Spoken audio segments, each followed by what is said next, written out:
Alors, bienvenue à tous, bienvenue à cette conférence avec Angélique Greff. Nous allons apprendre aujourd'hui un peu plus profond sur les principes de vie, sur du Reiki. Juste avant toi, Angélique, nous avons une présentation avec Valérie. Elle a parlé un peu des bienfaits du Reiki. Donc là, on va aller beaucoup plus profond dans une pratique et tu vas nous présenter les 5 clés pour vivre dans l'harmonie. Angélique est maître Reiki, elle pratique depuis 8 ans déjà. Elle s'est lancée professionnellement il y a 1 an. C'était une certitude, elle devait œuvrer à propager cette belle énergie à plus grande échelle. Je te comprends parfaitement, Angélique. Depuis quelques mois, sa mission se précise. Elle souhaite accompagner les praticiens de Reiki dans leur pratique personnelle et professionnelle. C'est un grand bonheur de t'avoir au Congrès international des énergéticiens, Angélique. Je te donne la parole. Merci d'être avec nous et de partager tes connaissances. Merci beaucoup, Isabelle. Donc voilà, Isabelle vient déjà de... Bonjour à tous et merci de participer à cette conférence. Isabelle vient rapidement de me présenter. Donc moi, je m'appelle Angélique et j'ai créé Mamoun by Angélique il y a maintenant 1 an et demi, presque 2 ans. Et comme Isabelle l'a dit, mon rôle, c'est d'accompagner les praticiens de Reiki dans leur pratique personnelle et professionnelle. Donc voilà. Donc j'ai choisi pour le thème de cette conférence de vous parler des 5 principes du Reiki. Et je l'ai intitulé 5 clés pour vivre dans l'harmonie. Et vous allez tout de suite comprendre pourquoi. Je me doute bien que beaucoup d'entre vous connaissent déjà le Reiki, mais je vais juste reprendre un petit peu une petite introduction pour vous parler en quelques mots de ce qu'est le Reiki. Et ce sera l'occasion aussi pour vous de voir quelle est ma vision du Reiki. Le Reiki, c'est une pratique énergétique qui a vu le jour au Japon en 1922, donc il y a bientôt près d'1 siècle maintenant. On décrit souvent le Reiki comme une technique de transmission de l'énergie par apposition des mains. En fait, une personne qui reçoit l'initiation Reiki devient un canal pour cette énergie. Elle s'y connecte et elle devient une sorte de transmetteur. Elle peut mettre cette énergie à disposition de toute forme de vie, à commencer par elle-même, mais aussi une autre personne, un animal, une plante, de l'eau. Absolument tout ce qui existe sur Terre et même dans les cieux peut recevoir du Reiki. Alors, vous allez me demander pourquoi, quel est l'intérêt de transmettre du Reiki? Tout simplement pour aller mieux. L'énergie Reiki, elle agit sur tous les plans, physique, mental, émotionnel et spirituel. Ça veut dire qu'en plus d'agir sur votre corps, elle va agir sur votre cœur, votre esprit et votre âme. Tout ça dans le but de créer l'harmonie, de trouver l'équilibre et de devenir vous. Vous avec un grand V, vous pleinement, libéré des énergies disharmonieuses, des bagages qu'on a pu vous transmettre à la naissance, ceux avec lesquels vous êtes venus sur Terre et ceux que d'autres vous ont gentiment confiés pendant des décennies. Peut-être même qu'hier encore ou aujourd'hui, quelqu'un s'est permis de vous faire une remarque, un avis sur votre façon d'exercer votre travail, d'éduquer vos enfants, de vous habiller ou même de vous nourrir. Donc ça laisse des traces en vous, ça vous laisse des blessures, des poids qui vous empêchent d'avancer et de vous connecter à votre mission de vie. Les soins énergétiques, ils vous aident à vous délester de ces énergies, mais aussi à combler les manques, à lisser les excès et à défaire les blocages pour permettre à l'énergie de circuler librement. Donc voilà le petit topo sur le Reiki et l'intérêt de se donner des soins énergétiques. Il y a un tout autre aspect dans le Reiki qu'on évoque pas assez à mon goût. Valérie, dans la conférence juste avant, je l'ai écoutée et a eu quelques références aussi aux 5 principes du Reiki. Et c'est chouette de voir que ça se propage de plus en plus et que les gens ont de plus en plus besoin et envie de vivre selon cette philosophie de vie. Donc, c'est ça l'objet de ma conférence. En fait, il existe un moyen de maintenir l'harmonie en nous et de vivre en permanence dans des énergies de gratitude, d'abondance et d'amour. Et ce moyen, c'est les 5 principes de vie du Reiki. Parce qu'au-delà d'une technique de transmission énergétique par apposition des mains, la petite phrase bateau qu'on utilise très facilement, le Reiki est aussi une incroyable philosophie de vie. Et à la manière des 4 accords Toltec, en fait, ces idéaux vont nous permettre de nous éloigner des énergies qui freinent notre développement personnel et spirituel. Ils sont fondamentaux, mais pourtant, on les survole trop encore, mon goût, pendant les stages d'initiation. On les énonce simplement, on les développe à peine et ça tombe rapidement dans l'oubli. Le but de cette conférence, c'est de vous permettre de renouer avec la sagesse de ces principes de vie, non seulement pour vous, praticiens Reiki, et pour votre propre bien-être, mais aussi pour les personnes qui font appel à vous, pour recevoir un soin énergétique ou une initiation si vous êtes maître enseignant. Alors oui, l'énergie Reiki va à la source même de nos problèmes sur tous les plans de notre être. Mais pour profonde et durable, il est indispensable d'enseigner la philosophie du Reiki. Et ça, c'est un mot intéressant, enseigner. Si on regarde dans le dictionnaire Larousse, enseigner, c'est apprendre, c'est faire savoir et inculquer quelque chose à quelqu'un. Donc, laissez-moi vous poser la question, que nous recevions un élève, une personne qui sollicite un soin ou que nous accordions un peu de temps à nous-mêmes. Est-ce qu'on n'est pas tous en quelque sorte des enseignants dans ce cas-là? Une personne qui est désireuse d'inculquer une nouvelle façon de voir et de vivre sa vie grâce aux principes du Reiki. Donc, les principes du Reiki, vous les avez déjà très certainement entendus, que ce soit en français ou en japonais. Ces 5 règles de vie, elles figurent sur la stèle commémorative que les élèves de Mikao Usui ont érigée un an après son décès qui est survenu en 1926. Et donc, sur cette stèle, on peut y lire, hop, je vais vous le mettre en partage d'écran en même temps, que vous voyez un petit peu. Donc, sur cette stèle, on peut y lire ces quelques mots. Kyo dake wa ikaruna shinpai suna kansha shite ryo hageme hito ni shinsetsu. Donc ça, ce sont les 5 gokai, les 5 principes du Reiki.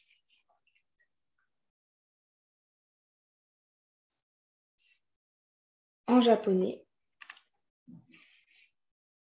Hop. Donc, je vais vous mettre maintenant la traduction en français.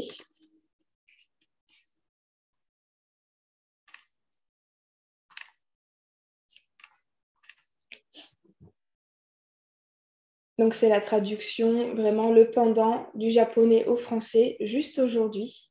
Ne te mets pas en colère, ne te fais pas de soucis, exprime de la gratitude, vis ta vie honnêtement et sois bon envers chaque être vivant.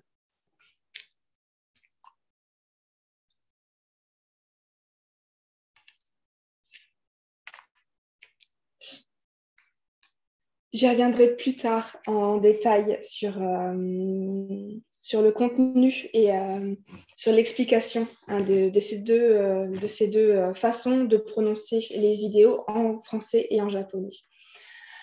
Si les principes du Reiki sont importants, c'est parce qu'ils contribuent grandement au maintien de l'équilibre instauré par les soins prodigués. En fait, c'est vraiment un complément important, à mon sens. Imaginez que vous receviez une personne, qu'il s'agisse d'un client, qu'il s'agisse d'un de vos proches, de quelqu'un de votre famille à qui vous donnez un soin énergétique.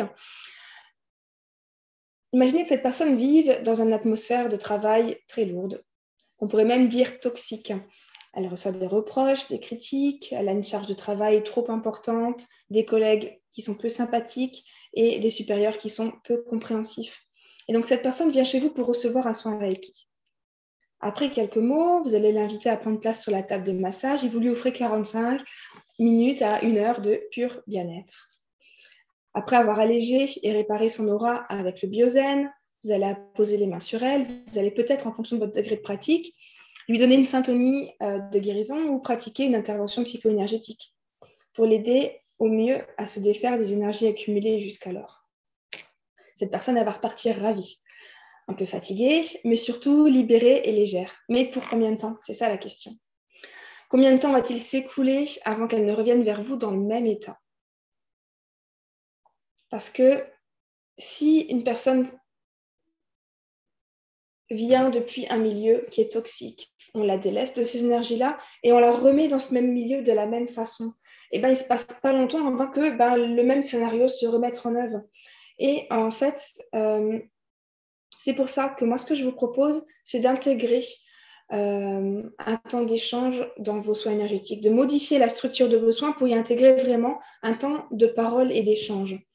Le but, c'est pas de faire un exposé des 5 idéaux à la personne, mais de lui en détailler un ou peut-être 2 qui vont vraiment faire écho à sa problématique.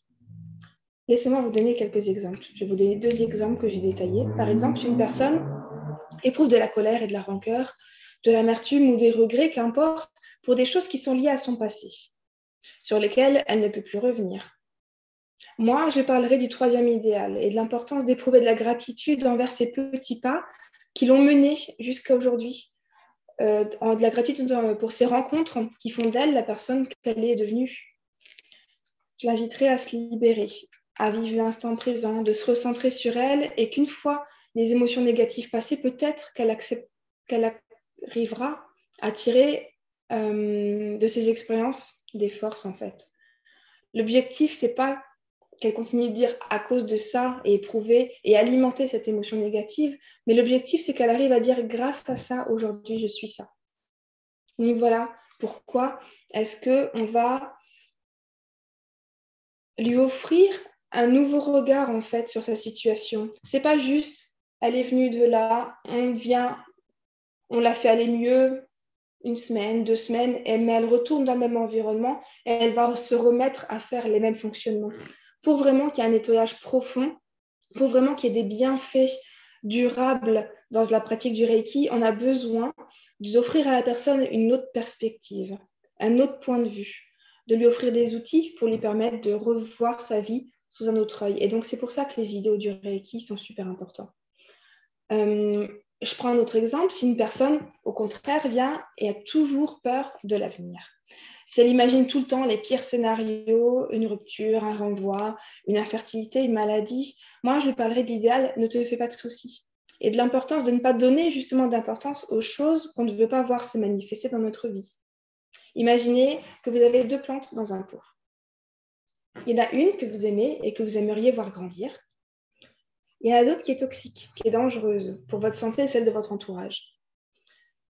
Laquelle imaginez-vous arroser lorsque vous émettez une pensée telle que « je n'y arriverai pas ». Oui, vous arrosez la plante que vous ne voulez pas voir grandir. Et comme votre attention est tournée vers celle-ci, l'autre se meurt en fait. Donc, en vous préoccupant de choses que vous ne voulez pas voir se manifester, vous la nourrissez au détriment des choses que vous aimeriez voir se manifester. Donc moi, j'expliquerai à cette personne, je lui dirai de se préoccuper, de se libérer de ses préoccupations, de ses peurs, de ses doutes, de simplement faire confiance et de prendre conscience de sa responsabilité aussi dans ce qui lui arrive au quotidien. Je vais en parler un peu plus en détail tout à l'heure. Je vais vous détailler les 5 principes un peu plus en détail. Donc voilà, parler des 5 principes, c'est donner des clés aux personnes pour qu'elles agissent, pour qu'elles comprennent et qu'elles prennent conscience de leur rôle. On emploie souvent le mot de co-créateur conscient. C'est un petit peu à la mode en ce moment, tout comme le mot lâcher prise, etc. Et voilà, le mot co-créateur conscient. C'est ça en fait, être co-créateur conscient. C'est prendre conscience de sa responsabilité et de décider que par vos actions, on peut changer notre quotidien. C'est nous qui décidons si quelque chose est positif ou négatif. Vous allez le voir un petit peu plus tard. Donc voilà, c'est une merveilleuse chance que vous leur offrez à ces personnes-là. Vous leur offrez la liberté de changer leur quotidien. Vous leur donnez la possibilité de porter un regard nouveau sur leur vie passée, actuelle et future. Chez moi, en fait, les soins énergétiques durent 1h30. J'accorde autant de temps à l'entretien qu'au soin lui-même. 45 minutes pour écouter la problématique principale de la personne, celle qui l'a motivée à venir me voir et pour lui donner des outils pour changer son approche avec les principes du Reiki. Et 45 minutes de soins, d'apposition de main ou d'autres techniques pour lui permettre de retourner dans le monde, dans son environnement professionnel, social et familial, purifié et harmonisé. Donc voilà, n'hésitez surtout pas à me faire part de vos commentaires à ce sujet et de vos questions. Je répondrai à vos questions à la fin de la conférence. Donc voilà, je viens de vous évoquer le rôle d'un praticien de Reiki lors d'un soin. Je vais maintenant vous parler du rôle d'un enseignant lors d'une formation. Je vous invite à écouter ce qui suit, bien que vous ne soyez pas enseignant, parce que je vais parler de l'origine des idéaux. Et je vais vous parler plus en détail de leur version japonaise et française et de l'intérêt de travailler avec les deux. Et nous exercerons à prononcer les idéaux en japonais ensemble. Donc, les idéaux du Reiki sont appelés Gokai en japonais. Go signifie 5 et Kai principe. On ne dit donc pas les 5 Gokai, Je me suis rendu compte que d'ailleurs, je l'avais dit au début de la conférence, parce que ce serait une répétition de dire les cinq principes. Donc, on dit soit les Gokai, soit les 5 principes, les 5 idéaux, les 5 préceptes. Après, vous employez le mot qui vous correspond. Donc, Mikao Usui, qui est l'inventeur en fait du Reiki, qui a reçu son Satori en 1922, était un proche de l'empereur Meiji qui régnait sur le Japon à l'époque. L'empereur Meiji était réputé être un guérisseur. Donc pour ça, il faut que je vous rappelle la tradition japonaise dans laquelle l'empereur, en fait, est un descendant de la déesse Amaterasu, qui est la déesse solaire. Donc à ce titre, on lui attribue de nombreux pouvoirs. On l'appelle Tenno aussi, le fils du ciel. Donc, l'empereur Meiji est cet empereur qui a contribué vraiment à faire rayonner le Japon hors des frontières avec une politique d'ouverture sur le monde. Il a eu à cœur d'enseigner des règles de vie à son peuple et à son armée. De ces liens avec Mikao Usui sont nés les 5 principes du Reiki. Ils ont tout d'abord été écrits en japonais ancien, donc avec des idéogrammes japonais, et ensuite on les a traduits en romaji. Le romaji, c'est cette écriture en caractère romain que vous avez vu juste avant sur les petites planches que je vous ai montrées et je vous remontrerai tout à l'heure. Donc, ce sont ces caractères romains qui nous permettent, à nous occidentaux, de lire et d'écrire le japonais. Donc, pour comprendre les idéaux et les appliquer au quotidien, il est important de les traduire en français pour qu'on puisse les intégrer et comprendre leur philosophie, en fait. Mais il reste nécessaire vraiment de les réciter en japonais, tout simplement parce que l'essence des idéaux, l'essence du Reiki réside dans ces sons japonais. En les traduisant, on a perdu les sons sacrés qu'ils contenaient et on les a teintés aussi d'occidentalisme, il faut dire ce qui est. Donc voilà, je vous ai dit qu'à la base, ils étaient écrits en japonais ancien, donc en idéogramme. Un idéogramme, c'est tout un monde. Comme l'idéogramme du Reiki, on l'a traduit simplement par énergie universelle. Je vous fais ça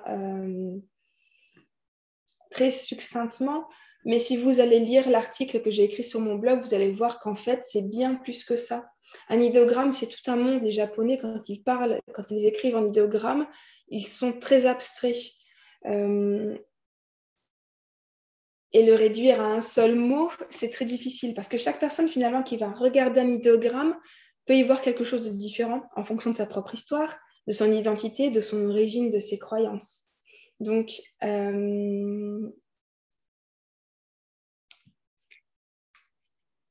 on a traduit les idéogrammes qui composaient les Gokai et en même temps on les a interprétés avec notre regard d'occidentaux du XXIe siècle. Ils ont été écrits, imaginez bien, il y a un siècle à l'autre bout du monde. Notre culture, nos traditions, notre éducation, elles sont totalement différentes aujourd'hui. Les préoccupations d'un Japonais en 1922 étaient-elles réellement les mêmes que les nôtres aujourd'hui? Leur notion d'énergie, du ki aussi est bien plus ancrée dans la culture japonaise qu'elle ne peut l'être chez nous. Leur rapport aux esprits, aux dieux, aux ancêtres est totalement différente aussi.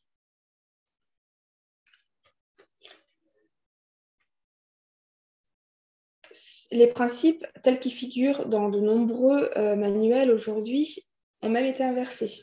Quand on les a traduits, on a changé le sens. Sur la stèle, on peut lire Kyodakewa Ikaruna, donc juste pour aujourd'hui, pas de colère. Mais dans les manuels, les principes sont souvent énumérés. Ne te fais pas de soucis, puis pas de colère. Parce que pour nous, la colère, elle découle souvent d'un manque de lâcher prise, d'un besoin de contrôle, engendré justement par les préoccupations quotidiennes. Donc vous voyez qu'on a librement interprété les idéaux et on a même décidé de changer leur ordre parce que nous, c'est ce qui arrive en fait aujourd'hui quand on a retranscrit ça à notre mode de vie contemporain. Chez nous aussi, la modification qu'on y a faite, c'est que tous les idéaux commencent par « juste pour aujourd'hui ». On le répète 5 fois, alors que sur la stèle commémorative, il est énoncé une seule fois. Donc là, une nouvelle fois, c'est une notion importante. C'est un besoin vraiment qu'on a de nous remettre dans le moment présent. Et ça, c'est purement occidentale. En tout cas, moi, je sais que j'ai fait beaucoup de recherches sur les 5 principes du Reiki et j'ai trouvé autant de façons de les dire que de personnes derrière l'écran d'ordinateur pour l'écrire. Il y a différents mots.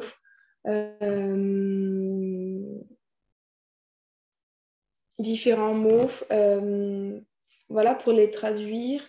L'ordre est à peu près toujours le même maintenant, mais bien souvent, on a toujours, juste pour aujourd'hui, je me libère de toute préoccupation. Juste pour aujourd'hui, je me libère de toute colère, etc., etc.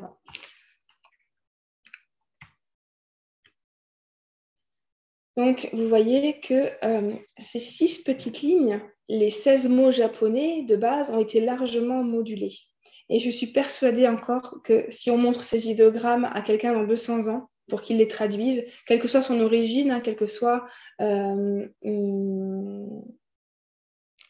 son expérience ou son histoire, on obtiendra encore quelque chose de bien différent.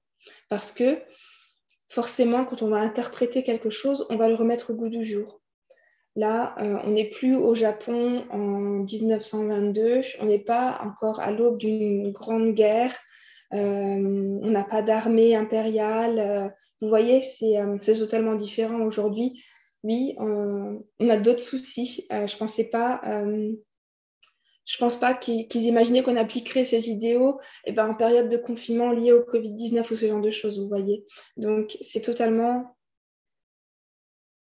adapté à notre quotidien et à nos besoins actuels. C'est surtout ça. Donc, prononcer les idéaux en japonais, c'est important parce que c'est se rapprocher de leur essence. C'est se libérer de toute interprétation mentale et juste les faire vibrer, juste les faire vivre, en fait. Donc, c'est pour ça que je vous préconise d'enseigner ça à vos élèves, de les faire prononcer autant que possible les idéaux en japonais. Donc, pour ça, il faut leur expliquer l'importance que ça a. Moi, j'ai pu constater, quand je donne des formations ou quand je fais des soins, que je donne des explications à quelqu'un, c'est beaucoup plus simple de faire les choses en conscience que de les faire mécaniquement juste parce que c'est écrit dans le manuel. Pourquoi on fait ça? Parce que c'est écrit dans le manuel. Non, on fait ça parce que énergétiquement, il se passe ça. On va tracer les symboles dans nos mains parce qu'ici, tu as un chakra. Et en faisant ce symbole-là, on va ouvrir le chakra et permettre à l'énergie de sortir plus en force, mais aussi au ressenti d'être meilleur en retour. Donc, vous voyez, il y a toujours une explication à ce qu'on fait dans le Reiki. Et donc, c'est important d'expliquer à vos élèves, d'expliquer aux personnes que vous allez recevoir pourquoi vous faites ça et quel est l'enjeu, en fait. Donc, je vais faire une petite pause. Je vais boire un petit peu d'eau parce que je me rends compte que je parle super vite. Et je vous invite à faire cet exercice ensemble, à venir parler des Gokai Reiki, à énoncer les Gokai ensemble. Donc, en fait, ce qu'on va faire, ça s'appelle le Gokai Sansho. Ça veut dire la prononciation, en fait, des Gokai. D'après les sources, Mikao Usui pratiquait cet exercice lors de ses rencontres avec ses élèves. Donc, voilà. Je vous invite à vous placer en position gacho. Donc, c'est cette position paume contre paume au niveau de votre cœur. Vous laissez vos épaules basses. Vous respirez calmement et vous pouvez fermer les yeux. Je vais vous dire une première fois les idéaux en japonais entièrement et ensuite je vous inviterai à les répéter après moi. Et on va le faire à 3 reprises. Concentrez-vous uniquement sur les sons. N'essayez pas de faire en sorte que ce soit parfait. Si vous avez l'habitude de prononcer les Gokai, vous pouvez le faire en même temps que moi si vous voulez. Mais voilà, si c'est la première fois pour vous, focalisez-vous sur ma voix, sur les sons que j'émets et essayez de les reproduire tout simplement. Donc, je vous le dis une première fois. Kyo dake wa ikaruna shinpai suna kansha shite gyo hageme hito no shinsetsu ni. Et maintenant, je vais les prononcer phrase après phrase et je vous invite à les répéter après moi. Kyo dake wa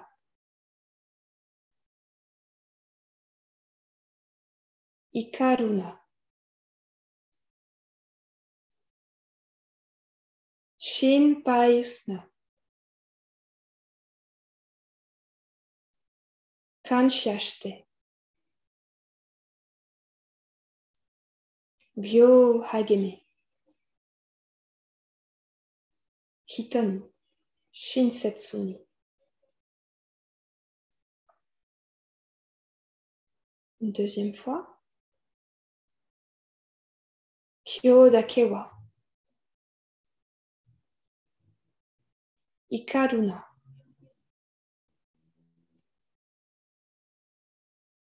shinpai su na kansha shite gyo hageme hito ni shinsetsu ni. Et une dernière fois, essayez de les répéter vraiment avec conviction, comme si vous faisiez une promesse. Kyo dake wa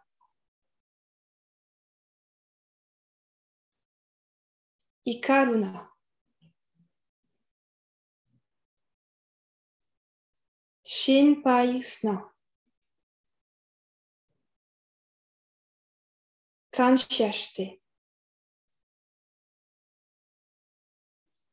gyo hageme hito ni shinsetsu ni. Je vous invite à garder les yeux fermés et juste regarder comment vous vous sentez dans votre corps, dans votre cœur et dans votre esprit. Prenez quelques instants pour juste ressentir les effets de ces vibrations en vous.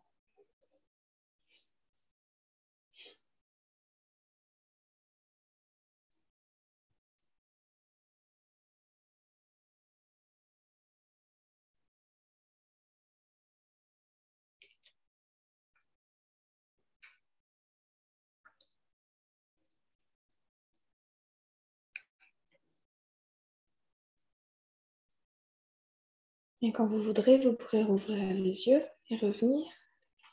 Ou dire comment vous vous sentez. N'hésitez pas à partager en commentaire. Donc voilà, vraiment, les bienfaits de cet exercice, c'est que les vibrations, les sons sacrés qui sont contenus dans ces gokai, ils vont vibrer en nous et autour de nous. On peut se sentir bien déjà en prononçant les idéaux en français.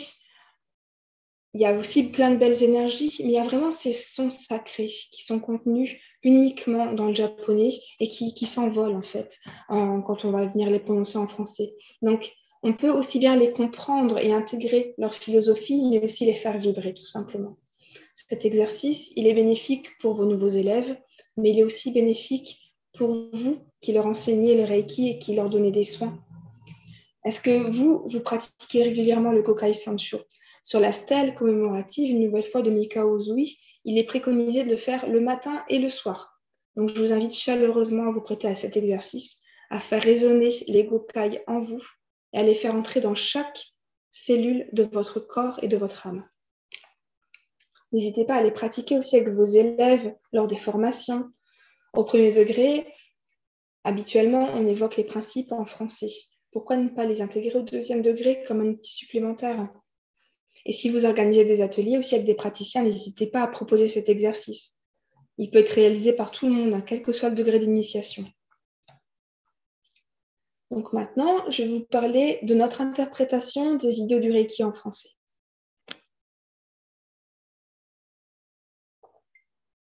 Donc, les idéaux ont beau vibrer en nous, on doit aussi les comprendre pour pouvoir modifier notre façon de voir le monde et notre vie. Je vais donc rapidement et synthétiquement vous les exposer un à un. Je vais reprendre l'ordre des idéaux tel qu'il est inscrit sur la stèle commémorative de Mikao Uzui. Pour moi, c'est vraiment une référence parce que il y a eu beaucoup de recherches de faites dans les années 80-90 2000 par rapport à l'histoire du Reiki. Il y a eu beaucoup de controverses, beaucoup de sons de cloche différents, mais la stèle commémorative, c'est vraiment un des seuls, pour ne pas dire le seul document officiel que l'on ait et qui retrace le parcours du Reiki jusqu'alors. Donc, je vais juste vous faire un aparté sur les 3 mots qui débutent traditionnellement chaque principe de la traduction française qu'on en a faite, juste pour aujourd'hui. Ces 3 petits mots, ils nous ramènent simplement à l'instant présent, ici et maintenant. Et vous le verrez, ils sont le fil conducteur des principes Reiki. Il faut aussi reconnaître qu'il est plus simple de tenir un engagement juste pour une journée que de dire pendant 1 an, j'arrête de faire ça. Voilà, c'est plus simple de dire juste aujourd'hui, je me libère de toute colère que pour 1 an, je me libère de toute colère. Mais vous allez voir qu'en le répétant, jour après jour, on arrive finalement à cette année, voire même plus.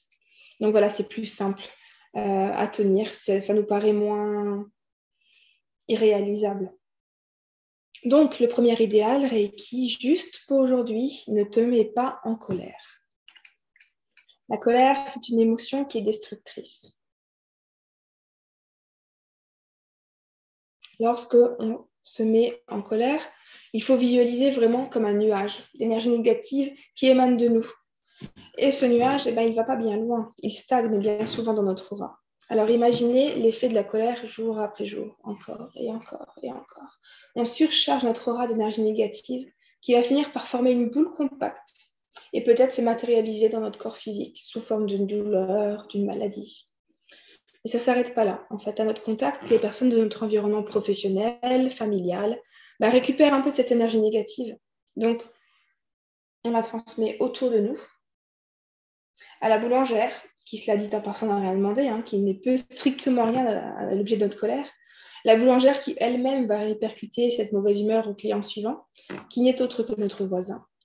Voisin que je vais croiser dans le jardin et qui me fera une remarque désagréable. Retour à l'envoyeur, vous comprenez ? Toutes les colères qu'on émet, tôt ou tard, nous reviennent. Même si c'est un circuit dont vous ne vous rendez pas compte, c'est ce qui se passe. Il y a une petite vidéo qui est très bien faite là-dessus, qu'on trouve aussi sur YouTube, qui s'appelle « Je suis donc tu es ». Et j'aime bien la montrer à mes élèves lors des stages d'initiation parce que ça dure 1 minute et ça représente vraiment bien cette histoire de balles qu'on s'envoie les uns aux autres. Et aussi ce pouvoir qu'on a de décider d'envoyer de jolies choses plutôt que des choses négatives. Donc, enfin, en plus, quand on se met en colère, c'est comme si on glissait une pièce dans la tirelire de colère universelle. Celle-là même dans laquelle vont piocher les grands méchants de ce monde. Est-ce que ça vaut vraiment la peine de nourrir cette colère parce qu'il n'y avait pas de touillette à la machine à café ou parce que dehors il pleut et qu'on n'y peut rien? La clé de ce principe, c'est de se libérer de cette colère lorsqu'elle arrive pour ne pas l'accumuler, la nourrir au fil de notre journée. Il faut s'en libérer pour ne pas la transmettre aux autres. Alors, trouvez votre exutoire à la colère. Est-ce que vous devez faire un footing? Est-ce que vous préférez prendre une pause, café, partir 1/4 d'heure plus tôt finalement du travail parce que la pause est bientôt? Est-ce qu'il faut aller crier dans la voiture, dans la nature ou quelque chose, se promener dehors? Trouvez votre exutoire à la colère. Faites tout ce que vous voulez, mais surtout ne la gardez pas en vous. J'ai entendu juste avant que Valérie, qui faisait la conférence juste avant moi, elle avait un sac de frappe dans son jardin, mais c'est une super technique. Il faut réussir à relâcher ça pour ne pas la garder et en nous et devenir une bombe à retardement et nous pourrir de l'intérieur et ne pas non plus exploser sur le premier venu qui n'a rien demandé. Donc, voilà pour le premier principe. Et juste avant, je vous parlais de la pluie. Parlons-en avec le deuxième principe. Juste pour aujourd'hui, ne te fais pas de soucis. Un souci, c'est quoi? Moi, j'appelle ça des plans sur la comète. Et si jamais je n'avais pas mon examen? Et si jamais je tombais en panne d'essence? Si jamais il devait pleuvoir? Alors que moi, je n'ai pas du tout envie qu'il pleuve. Mais en fait, il faut comprendre que se faire du souci sur ce qui pourrait arriver, c'est une perte d'énergie. Parce que, soyons honnêtes, dans tous les cas, on projette le pire des situations. Et si jamais? En disant ça, on arrose cette petite plante qu'on ne voulait pas voir grandir et dont je parlais au début de mon intervention. Est-ce qu'on ne pourrait pas plutôt dire lorsque j'aurai mon examen? Il faut vraiment que vous vous souveniez toujours que la pensée attire l'énergie. Ici, il est question de ça, finalement, de la loi de l'attraction. Ne nourrissez pas les énergies négatives, nourrissez le positif. Et puis, si jamais il devait pleuvoir, eh bien, il pleuvra. La clé de ce principe, c'est l'action ou l'acceptation. Posez-vous la question. Puis-je faire quelque chose à cette situation? Si la réponse est non, eh bien alors acceptez-la, car vous ne pouvez rien y faire. Lutter contre ne serait qu'émettre des énergies négatives qui vous desserviraient. C'est ce sentiment d'impuissance, de peur, de manque de contrôle finalement. Mais vous savez, on ne contrôle absolument rien dans nos vies, absolument rien. Si maintenant, eh ben, quelqu'un devait décider qu'il y aurait une coupure de réseau et de faire cesser ma conférence là, bah, c'est que c'était comme ça que ça devait être. C'est ce qui était le plus juste. Même si ça me dépasse, même si je ne comprends pas la finalité, il faut vraiment avoir confiance. Moi, j'aime bien dire trust the process. Il y a toujours une raison, même si elle nous échappe. Si je dois rater mon avion, eh ben, je le raterai. Peut-être que ça m'a évité bien des déconvenues. Mais je ne le saurai jamais. Mais voilà, c'est comme ça que ça s'est passé, donc c'est comme ça que ça devait se passer. Il n'y a pas d'autre réalité que celle-ci. Donc, il pleut. Est-ce que je peux faire quelque chose? Non. Alors, est-ce que vous avez envie de pester tout le long de la route, d'envoyer balader les passants, les voitures, qui d'ailleurs sont bien au chaud dans leur voiture, les conducteurs, on aime bien dire ça. Et quelle injustice vraiment. Les personnes qui vous attendent à la maison et qui n'ont absolument rien demandé non plus, vous allez leur tomber dessus en rentrant parce qu'il pleut et que vous n'y pouvez rien et que vous avez décidé que c'était nul et que c'était pas ce que vous vouliez. Tout ça parce que vous n'avez pas le contrôle d'une situation et que vous refusez de l'accepter. Est-ce qu'il n'est pas plutôt préférable de rentrer sous la pluie et de se dire, tiens, je vais mettre une intention de purification, je vais en profiter pour dire à la pluie de me nettoyer en même temps. En rentrant, je prendrai une bonne douche chaude, une petite tisane et je vais passer une agréable soirée. Les scénarios sont opposés, mais pourtant le fait est le même, il pleut et vous êtes rentré sous la pluie. Vous avez le pouvoir de changer votre vie, simplement par la force de votre intention. Ça, c'est vraiment un des idéaux le plus important pour moi. C'est vous qui décidez si un acte est positif ou négatif. Il pleut. Chouette, ça va faire pousser mon gazon. Dommage, ça va bousiller les récoltes. Il y aura, voilà. Et d'un jour à l'autre, ça peut changer même chez vous, vous voyez. Et les nouvelles fois, question d'intention et de regard sur notre vie avec le troisième principe du Reiki. Juste pour aujourd'hui, exprime de la gratitude. Au lieu de râler toute la soirée et de répandre un poison invisible à la maison, trouvez 2 ou 3 raisons de remercier pour les belles choses qui vous sont arrivées dans la journée.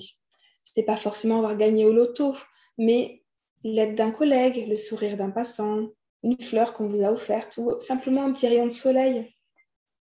On a mille et une raisons de se réjouir dans notre journée. Donc concentrons-nous sur ces raisons pour créer un cercle vertueux et l'univers nous enverra d'autres raisons de le remercier. C'est ça la loi de l'attraction.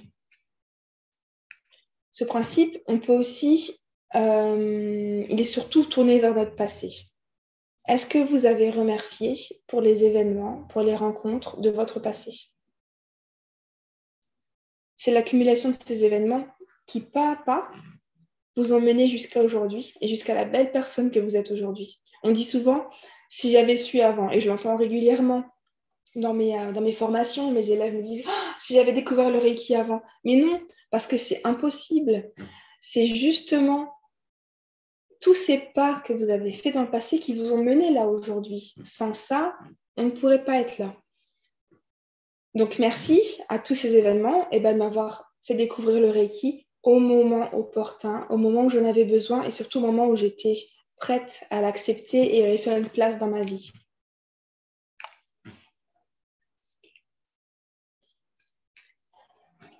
Maintenant, je vous invite à penser à un événement de votre passé que vous jugez négatif. Je suis certaine que je n'ai pas besoin de vous laisser beaucoup de temps pour que vous trouviez quelque chose qui vous vient, qui vous saute directement à l'esprit.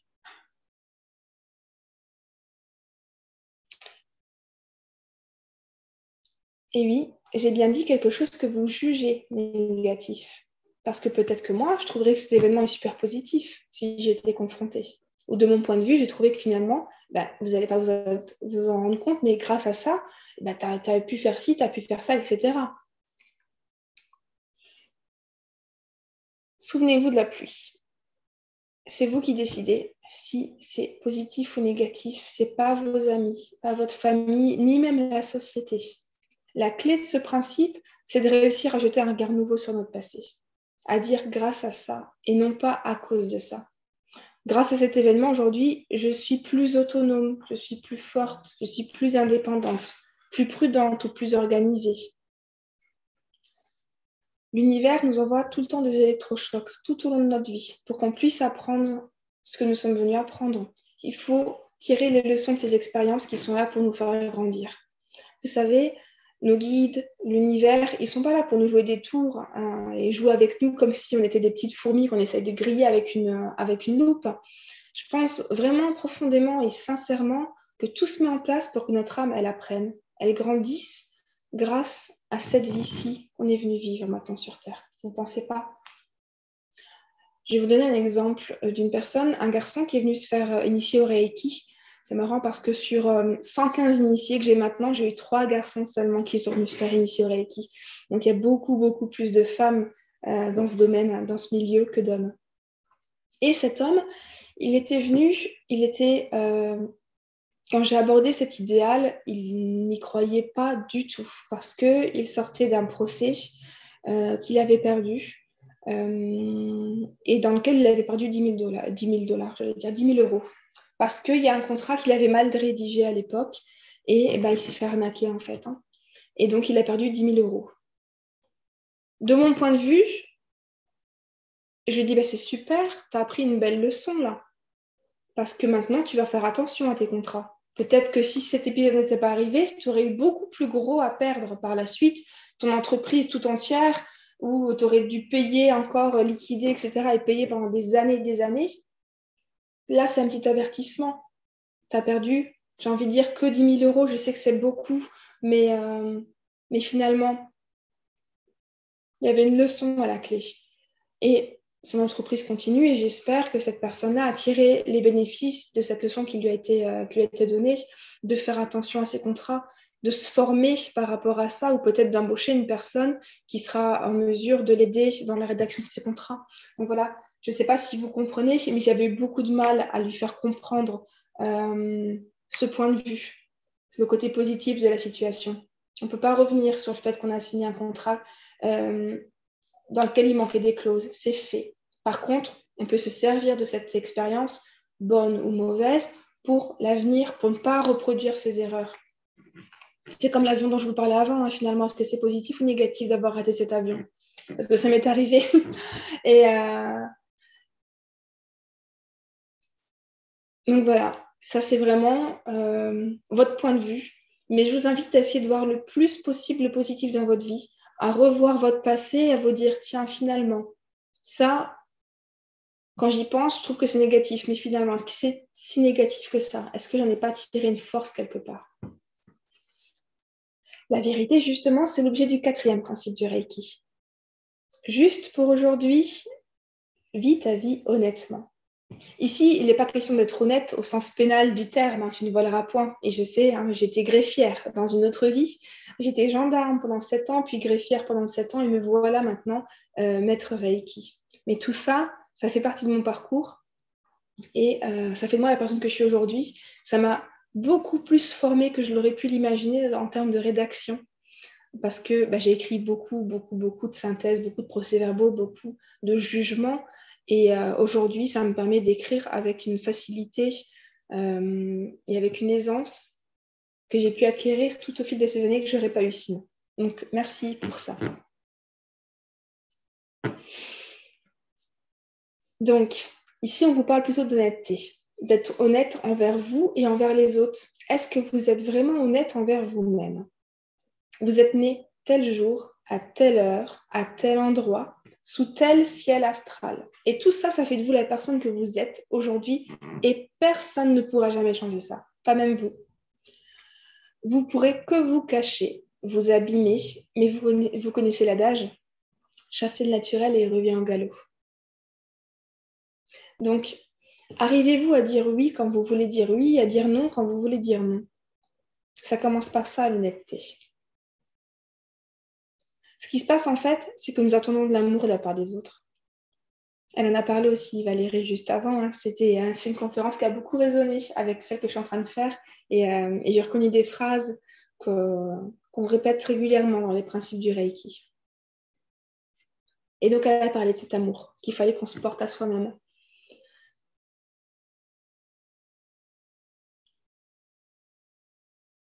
En fait, ce qu'il y a, c'est qu'on attend de l'amour de la part des autres, on attend une attention, on attend un merci, de la reconnaissance, différentes formes de l'amour en final. Parce qu'on a une jauge d'amour à remplir et c'est par ces petits sacrifices quotidiens en fait que nous espérons de la part des autres qui viennent remplir notre petit jauge d'amour millimètre par millimètre. Mais on ne se rend pas compte qu'en fait, dire oui alors qu'on voudrait dire non, on se fait baisser cette jauge. Donc, on la fait baisser pour qu'on le remplisse, etc., etc. Et ça reste à ce stade-là tout le temps. La clé de ce principe, c'est de remplir au maximum cette jauge nous-mêmes. Les autres n'auront qu'à venir poser la cerise sur le gâteau et on sera comblé. Donc, comment est-ce qu'on fait pour la remplir nous-mêmes ? En se faisant plaisir, en s'accordant des pauses, en faisant des choses que nous aimons, des choses qui nous font vibrer, en nous respectant, en respectant nos capacités, nos envies, en posant nos limites. Et vous verrez qu'en faisant ça, votre quotidien il changera et votre environnement aussi. Regardez bien autour de vous. Est-ce que vous êtes entouré de personnes malhonnêtes, des faux culs, comme on aime bien les appeler, ou des personnes qui sont un peu manipulatrices? J'ai le regret de vous annoncer que vous êtes peut-être aussi, très probablement. Parce que finalement, dire oui alors que vous ne vouliez pas dire oui, n'est-ce pas un mensonge que vous vous faites à vous-même et que vous faites à l'autre? N'est-ce pas là une manipulation pour arriver à vos fins, avoir une petite miette d'amour? Et ça, vous allez le comprendre avec le dernier principe. Juste pour aujourd'hui, ça soit bon envers chaque être vivant. Le concept, il est simple.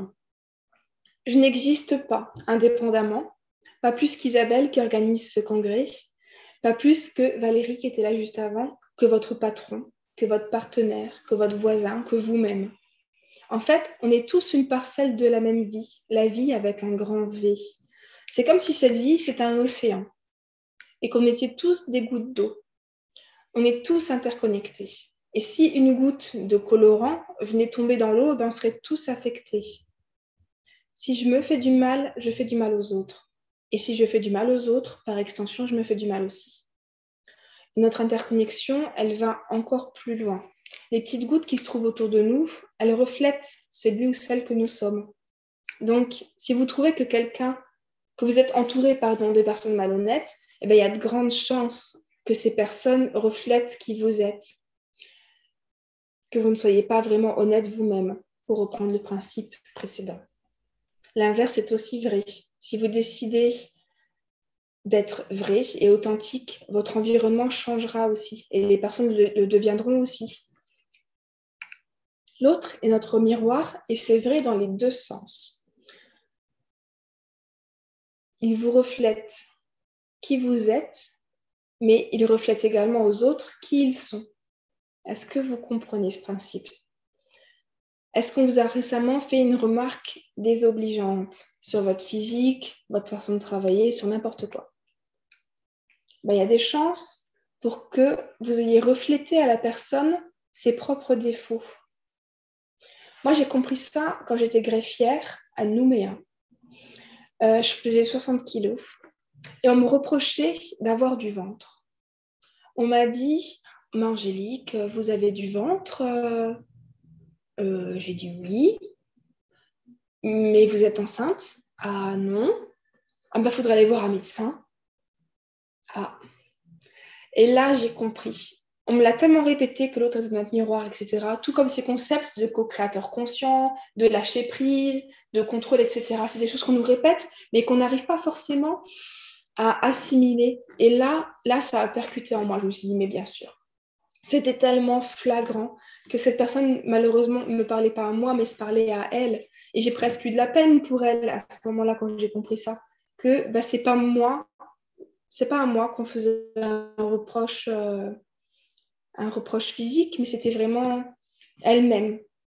Elle me disait aussi avec vos talons, alors qu'elle ne portait pas de talons de la journée, elle ne pouvait pas porter de talons. Donc vous voyez finalement, quand on se rend compte de ça, c'est vraiment libérateur. La personne voit ses propres défauts en nous et elle se donne son propre conseil. Ce n'est pas à vous qu'elle parle. Donc quand on vous dira encore une réflexion, vous voyez dans votre petite bulle et cette réflexion, elle rebondit pour retourner à l'envoyeur parce que c'est à elle qu'elle va. Ce n'est pas pour vous, ces énergies-là, c'est les siennes. Donc ça fait du bien. Alors, agissez, aimez-vous pour que les autres puissent vous aimer et aimez les autres pour que vous puissiez vous aimer vous-même. Je vais résumer un petit peu les mises en application de cette philosophie pour un client, un proche lors d'un soin, pour nos élèves et pour vous-même. Pour vous-même, autorisez-vous à y croire, à vivre les 5 principes. Méditez dessus, répétez-les, faites le bilan de votre journée, de votre semaine. Pourquoi est-ce que vous ne feriez pas ça pendant votre autotraitement, par exemple? Pendant que vous faites vos appositions de main, on médite un petit peu là-dessus. Tiens, il m'est arrivé ça. Est-ce que je ne peux pas, du coup, avec les principes du Reiki, avoir un œil différent? Lorsque vous donnez un soin à une autre personne, aussi soyez attentif. Parce que ce que je viens de vous dire, l'autre est notre reflet. Bien souvent, quand vous allez lui dire quelque chose, en fait, c'est à vous que vous allez parler. On m'a pris plusieurs fois pendant un soin, je me suis dit, tiens, t'as entendu ce que tu viens de dire? En fait, c'est pas à la personne qu'on parle, hein, des fois, c'est à nous-mêmes. Mais voilà, il faut que quelqu'un vienne pour nous faire ce miroir, pour qu'on puisse l'entendre de notre propre bouche. On aurait presque envie de dire, c'est l'hôpital qui se fout de la charité. Mais voilà, il y a toujours une raison pour les personnes qui viennent chez vous et pas chez quelqu'un d'autre. Et à un moment bien précis. Il n'y a jamais de hasard. Répétez aussi le Gokai Sancho dès que possible. Aussi, pourquoi pas pendant votre autotraitement. Voilà, l'autotraitement, il y a assez de temps, on y passe une demi-heure, 3/4 d'heure, donc vous avez le temps. En outre, de tracer vos symboles, de chanter vos Kotodama, si vous êtes initié au Kotodama au 2e degré, de répéter les Gokai Sancho. Vous avez vu, ça prend 1 minute de le faire, de le répéter à 3 reprises. Méditez sur les principes, les répéter aussi en français. Vous avez tout un panel de choses que vous pouvez mettre en place autour de vous qui vous prennent peu de temps, mais dont les effets sont vraiment très, très bénéfiques. Vous avez la chance d'avoir de nombreux outils à votre disposition. Et vous êtes la personne qui peut les utiliser au maximum. Vos clients ne pourront pas utiliser tout ça. Vos élèves non plus ne pourront pas utiliser tout ça. Vous êtes la personne qui a toutes ces clés en main. Donc, utilisez-les. Faites mentir l'adage qui dit que les cordonniers sont les plus mal chaussés. Et lors d'un soin que vous donnez à quelqu'un, donc intégrez vraiment ce temps d'entretien avant ou après le soin, selon votre ressenti, vous faites comme vous voulez. Moi, je le fais avant. La personne, je lui demande de me dire pourquoi est-ce qu'elle est venue me voir, qu'est-ce qu'elle attend de ce soin. Si jamais c'est un petit peu difficile, je vais sortir après les cartes d'autres accessoires pour venir m'aider dans la recherche de son mal-être pour pouvoir lui parler des idéaux du Reiki, pour pouvoir axer mon IPE, si je vais en faire une, sur l'objet vraiment de son problème. Et c'est important de lui faire dire ces choses-là pour qu'elle s'en rende compte. Rien que le fait de conscientiser quelque chose, c'est un énorme pas de fait. C'est pas juste, je viens, je m'installe, on me nettoie et je repars. Mais je ne sais pas pourquoi je suis venue. De se l'entendre dire, des fois, j'ai tel problème, c'est déjà la moitié du travail de fait. Donc voilà. Et aussi, vous avez ces clés en main, mais offrez-les aux personnes qui viennent vous voir pour qu'elles puissent modifier leur quotidien. Et enfin, si vous êtes maître enseignant, vous avez désormais matière à enseigner à vos élèves. Consacrez suffisamment de temps dans votre formation pour expliquer les 5 principes. Je l'ai fait très sommairement avant, on peut durer beaucoup plus longtemps que ça. J'aurais pu faire 1h30 rien que sur un principe. Mais voilà, mettez-y les bases. Et au-delà d'une énumération simple des idéaux, détaillez-les, faites-les vivre. Pourquoi ne pas faire participer vos élèves en leur demandant de vous faire part de leur expérience. Faites-leur part aussi de vos expériences, comme je viens de le faire, pour avoir des exemples concrets, en fait. Pour pas que ça reste quelque chose d'abstrait, mais quelque chose vraiment de vécu, quelque chose qui arrive, en fait, au commun des mortels, et c'est pas juste quelques lignes écrites sur un manuel, vous voyez. Il faut réussir à les faire vivre. Demandez à vos élèves d'y réfléchir. Est-ce qu'il n'y a pas une autre façon, du coup, de vivre telle et telle expérience au vu de tel et tel idéal? Il faut vraiment presque faire un petit débat là-dessus. Et le but, c'est pas de leur faire adhérer immédiatement à ces principes, mais de leur expliquer pourquoi. Est-ce que ce serait bien qu'ils réussissent à le faire? Petit à petit, moi au début, je lisais les principes du Reiki, je lisais les quatre accords Toltec, mais je disais, mais bien sûr, mais c'est ça qu'il faut que je fasse. C'était une évidence. Mais 5 minutes après, je pestais comme tout. Mais on ne peut pas balayer 20, 30, 40, 50 ans, même plus. J'ai une initiée premier degré qui a eu 75 ans de vie d'un revers de main parce qu'on a décidé qu'on allait changer notre façon de penser. C'est tout un programme qui est installé là-dedans, dans notre cœur aussi. C'est tout un programme qui a des petites radicelles comme ça qui va dans tout notre être, qu'il faut petit à petit changer. C'est des petits actes. On commence petit par une pensée. On commence par se dire, tiens, aujourd'hui, je vais essayer de faire ci, etc., etc. Pour un jour se dire, bah mince, ça fait longtemps que je ne me suis pas mis en colère. Ça se fait tout seul, en fait. Mais offrez-vous le temps de cheminer. Vous avez besoin de ce temps. Comme je le dis aussi à mes élèves, maintenant, si je vous donne un violon et un archet, vous n'allez pas savoir jouer tout de suite. Il faut vous autoriser à cheminer, vous donner ce temps nécessaire pour pouvoir intégrer vraiment ces idéaux et ces principes pour intégrer la pratique du Reiki. Donc voilà. Pratiquez le Gokai Sancho en groupe quand vous êtes en atelier, quand vous donnez des formations, quand vous vous regroupez à plusieurs praticiens. Les premières fois, quand vos élèves ne connaissent pas les Gokai, faites-les répéter comme on l'a fait précédemment. Vous pouvez le faire quel que soit leur degré. Donc, il n'y a aucun problème. Premier degré, deuxième, troisième, etc. Personnellement, moi, je l'intègre au deuxième degré de Reiki pendant l'apprentissage parce que pendant ce degré, on aborde les Kotodama. Donc, c'est tout à fait naturel d'aborder les Gokai qui contiennent eux-mêmes des Kotodama.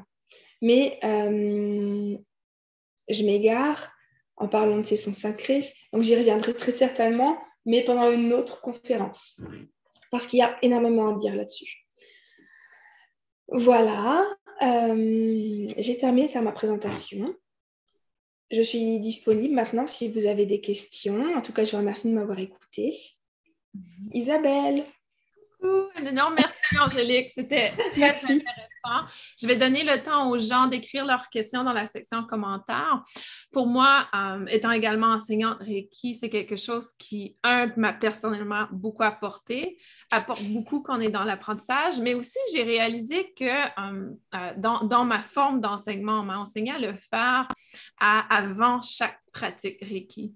Et pour moi, c'était une forme de se centrer, mais aussi d'être honnête dans notre travail en quelque sorte, honnête dans ce que l'on pratique parce que si on est dans un état de colère, si on est dans un état d'inquiétude et on va faire toute technique de guérison énergétique sur une autre personne, il y a une certaine distribution de cette énergie chez l'autre personne.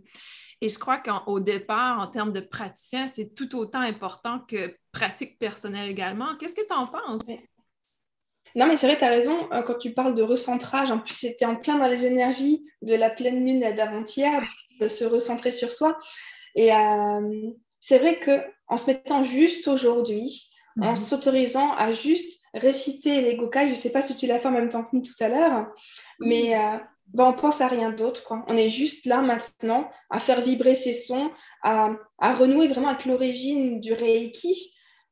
Il n'y a rien d'autre. Petit à petit, la colère s'en va. On arrête d'alimenter les choses qui ne doivent plus être alimentées et on se focalise sur des belles choses, sur des belles énergies. Et c'est important que tu l'aies dit. C'est vraiment un outil de recentrage important. Là. Mhm, absolument, tout autant. Et beaucoup de gens le partagent à quel point il y a des gens qui le pratiquent tous les jours et des fois plusieurs fois. Il y a des gens qui disent justement, lorsque je sens la colère monter, Sandrine dit, ou la peur, je récite les 5 préceptes et automatiquement les choses s'apaisent. Donc, c'est un outil qu'on peut utiliser n'importe quand, dans le fond. Ouais, ouais, c'est ça. Il faut vraiment sortir du carcan du Reiki, c'est un soin et c'est tout. Mhm. C'est pas juste un soin, il y a plein d'outils qu'on peut utiliser comme le Kenyoku indépendamment, comme les principes du Reiki, comme Sandrine l'a dit à juste titre, c'est bien Sandrine. Euh, voilà, comme des petites bulles qu'on a dans notre journée. Ça peut prendre 10 secondes, ça peut prendre 1 minute si on veut, on peut y rester une demi-heure si on a envie, à les répéter, les répéter, les répéter. Mhm. Mais c'est vrai que ce sont des outils indépendants qu'il ne faut pas hésiter à utiliser indépendamment d'un soin. C'est pas juste un soin d'une demi-heure, trois quarts d'heure. On est tout de suite découragé des fois parce qu'on n'a pas ce temps-là, parce qu'on n'a pas envie de consacrer autant de temps. Donc, d'y mettre 15 minutes par-ci, 5 secondes par-là, c'est vraiment important pour venir ponctuer notre journée et rester tout le temps sur un état émotionnel et mental stable. C'est un petit peu comme le sucre en fait, ça va me faire penser. Ouais. Plutôt que d'attendre d'avoir le grand pic et pouf, eh ben, il faut faire des petits apports réguliers au fil de la journée. Libre, exactement. C'est vrai, c'est un bon point. Apporter cet équilibre. C'est intéressant ce que tu dis parce que dans un épisode de Parlons Reiki avec Nicolas Sabatier, et Nicolas est le prochain conférencier après toi, il parlait justement du yoga et on a fait un peu l'analogie avec le Reiki parce que le yoga, c'est une philosophie de vie. Ça ne se pratique pas seulement sur le matelas. Et le Oui, Reiki, c'est un peu similaire. Ça ne se pratique pas seulement sur la table. Et en quelque sorte, que les gens qui nous écoutent, qu'ils soient praticiens Reiki ou pas, ça peut leur apporter un avantage, même s'ils n'ont pas l'initiation Reiki, n'est-ce pas? c'est ça, exactement. Les principes du Reiki, ils sont ouverts à tout le monde. Il n'y a pas besoin d'être initié pour en profiter. C'est des principes de vie, voilà, que tout le monde peut s'approprier, comme les accords Toltec. Il n'y a pas d'initiation, mais c'est des phrases positives, des choses qui vont nous permettre de changer notre regard sur le quotidien et de vivre de manière plus souple. Récemment, j'ai fait un salon juste derrière chez moi à Benfeld. Et une personne m'a dit, oui, c'est que des négations, ne te mets pas en colère, ne te fais pas de soucis, c'est que des obligations. Je dis, mais non, c'est justement pour se libérer de tout un tas d'énergie négative et voir la vie sous un autre angle. Donc après, que ce soit les principes du Reiki, les accords Toltec, la loi d'attraction, chacun va trouver son outil aussi de prédilection. Faire un joyeux mélange de tout ça, si c'est une personne qui est ouverte à beaucoup de choses et qui a envie d'accumuler plein d'enseignements différents. Mais moi, je pense que chaque personne peut trouver vraiment ses petites lignes de conduite pour changer son quotidien. Et le Reiki, eh ben, ça fait partie de ces lignes qui sont ouvertes à tout le monde. D'accord. Et Chantal apporte un point très important. Si on prononce mal les principes en japonais, on n'a pas de formation, la plupart des gens n'est pas formés à cette langue. Est-ce que ça peut avoir des conséquences dans la prononciation selon toi? Alors là, tout de suite, on va invoquer le démon, etc. Non, c'est pas vrai. Non, non, non, il peut rien se passer de mal. Non, en fait, ce qu'il y a, c'est que, et là, il faut vraiment après partir du concept de Kotodama, et j'en ai parlé juste avant, très sommairement, parce qu'on pourrait faire une conférence entière, et ce sera peut-être l'objet de ma prochaine conférence avec toi, les Kotodama, avec grand plaisir. Mais c'est des sons sacrés qui sont là depuis la nuit des temps. Donc, venir prononcer les Gokai Reiki vont venir activer ces sons. Si tu prononces mal les sons, bah, les sons s'activeront tout simplement pas et tu diras blablabla, blablabla. Voilà, donc c'est en fait, si tu le dis mal, il n'y aura rien de négatif, mais tu n'auras pas non plus le positif à 100%. Vraiment, c'est important de prononcer correctement ces sons pour qu'ils puissent développer je ne vais pas dire leur pouvoir parce que c'est un mot que j'aime pas, mais tout leur bienfait en fait. Donc voilà, il n'y a pas de risque de mal les prononcer. On risque juste de ne pas en bénéficier à 100%, tout simplement. Donc c'est pour ça, il y a plein de vidéos sur YouTube qu'on peut venir écouter. Vous tapez Goka et Reiki sur YouTube et vous allez trouver plein de vidéos avec des vrais Japonais qui les prononcent. J'espère que mon accent n'était pas trop mal quand même. mais voilà, qui vont venir les prononcer. Vous pouvez les répéter après eux, les apprendre. Moi, quand je me suis décidée à les apprendre par cœur, il m'a fallu une dizaine de minutes. Finalement, on les répète, et puis ça rentre assez facilement comme une petite musique en tête, hein. Donc voilà, je Ouais. vous encourage à les apprendre. Est-ce que tu crois que l'avantage de l'entendre est tout aussi optimal que de le prononcer? Donc, disons, j'écoute la vidéo et je l'entends, est-ce que je connecte quand même avec cette vibration? Tu connectes, mais pas à 100%. Pareil. C'est la vibration, en fait, quand tu vas l'émettre. Je ne sais pas si essayez de toucher votre tête quand vous parlez, ou mettre la main devant votre bouche quand vous, quand vous allez parler, vous allez voir qu'il y a des vibrations qui sortent. Et ça, je le fais faire à mes élèves quand on apprend les Kotodama. On ne se rend pas compte qu'on vibre, en fait. Donc, Mhm. quand vous les écoutez, cette vibration, eh ben, vous l'émettez pas. Ouais. Donc, disons que quand vous l'écoutez, les sons peuvent vibrer avec votre âme, mais pas avec votre corps. Parce Mhm. qu'elle va vraiment venir de l'intérieur de vous, cette vibration. À Donc, l'intérieur. c'est mieux que rien, j'ai envie de dire, mais on peut faire plus optimal que ça. D'accord, d'accord. Et Sandrine dit, ça fait 2 ans, Sandrine avait indiqué un peu plus tôt qu'elle pratiquait les préceptes à chaque jour. Elle dit, ça fait 2 ans que je suis en maladie professionnelle. Et l'autre jour, j'ai rencontré une collègue qui m'a dit, c'est incroyable comme tu as changé, tu parais beaucoup plus zen, plus posée. Et c'est ce que je remarque aussi chez les étudiants aussitôt. Et pour moi, je suis honnête, je l'enseigne en français, donc j'ai énormément de difficultés avec la langue japonaise, donc je ne crois pas avoir la tonalité optimale. Et par contre, je vois des avantages, des bienfaits chez les gens. Est-ce que tu perçois la même chose chez les gens que leur vie change seulement en appliquant ces 5 choses? Après, oui, ça c'est sûr qu'il y a toujours du changement. Ça peut être une personne qui est venue me voir une fois en soin, je la revois 15 jours après, mais c'est plus du tout la même personne. Mhm. C'est là vraiment que je vois l'importance des idéaux, l'importance, comme je vous l'ai expliqué, de ne pas la remettre dans le même environnement, juste purement et simplement de prendre notre argent, de notre soin et de la faire revenir. C'est pas Mhm. ça, moi, que je veux, c'est vraiment lui permettre d'aller mieux. Et Mhm. les idéaux font beaucoup quand je vois une personne qui arrive toute stressée, qui a besoin de tout contrôler, c'est pas normal, et si ça passe, etc., etc. Au fil déjà de l'entretien, elle s'apaise. Mhm. C'est déjà positif parce qu'on ne va pas la mettre tout de suite sur la table, elle ne profitera pas pleinement du soin. Elle Mhm. s'apaise et moi, je veux lui parler du contrôle, de l'appui. C'est un exemple que je prends qui est simple parce qu'on le vit tous les jours, hein. Et, et finalement, j'entends qu'elle entend et je la revois 15 jours après. Oh, mais c'est pas grave. Oh, mais ça, c'est pas un souci. Oh, je me dis la vache, mais c'est pas la même personne. Et depuis, je l'ai revue 2, 3 fois, cette personne-là. Et ben, elle a changé de travail, elle a changé de lieu de vie. Oui, mon conjoint ne me demande pas en mariage ou en pacte. Moi, je voudrais que ça avance, etc. Et ben, elle s'est paxée. Enfin, tout se met en œuvre dans sa vie de façon positive parce que je lui ai inculqué cette façon de voir la vie avec un filtre d'amour un petit peu, avec des jolis yeux et, euh, et aussi d'attirer le positif. Comme je l'ai dit, la pensée attire l'énergie, donc d'émettre des pensées positives pour qu'elles lui reviennent en retour et pas de dire que ça n'arrivera jamais, de toute façon, il m'aime pas, tatati, tatata. Mhm. On C'est voit le important. changement. Ah, vas-y.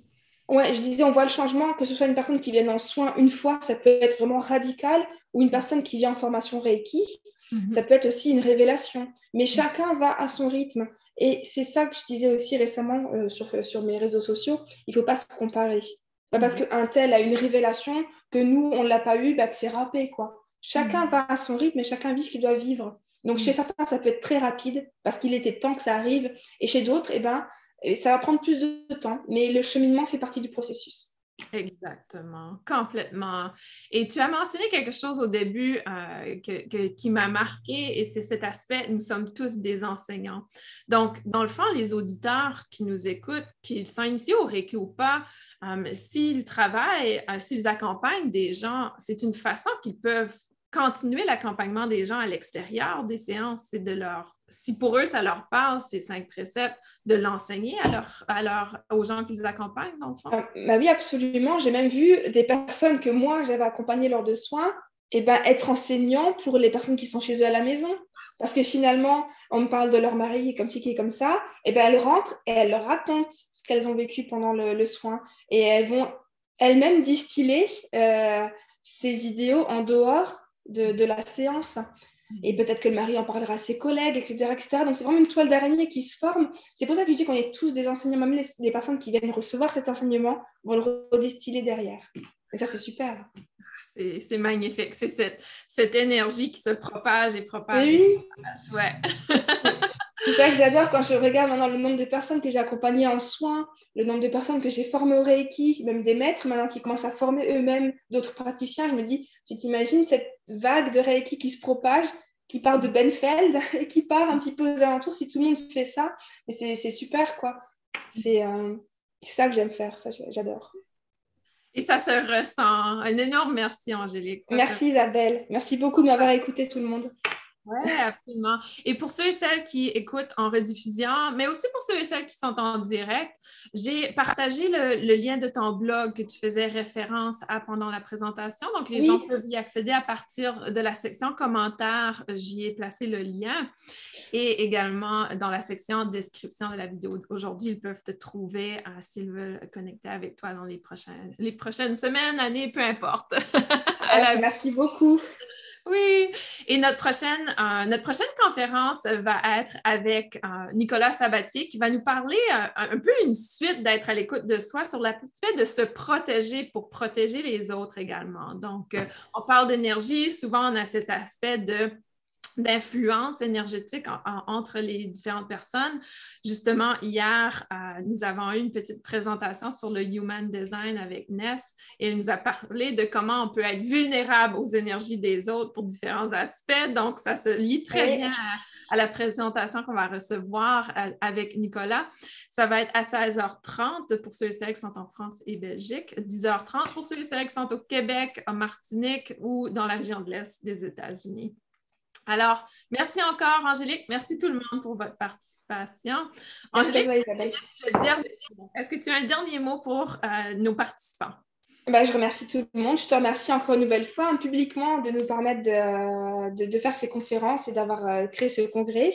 Et merci à tout le monde de m'avoir écouté. Qui n'hésite pas, voilà, comme tu l'as dit, à venir me voir sur ma page, sur les réseaux sociaux, s'ils veulent échanger avec moi, continuer d'échanger avec moi après cette conférence. En tout cas, merci beaucoup. Avec plaisir.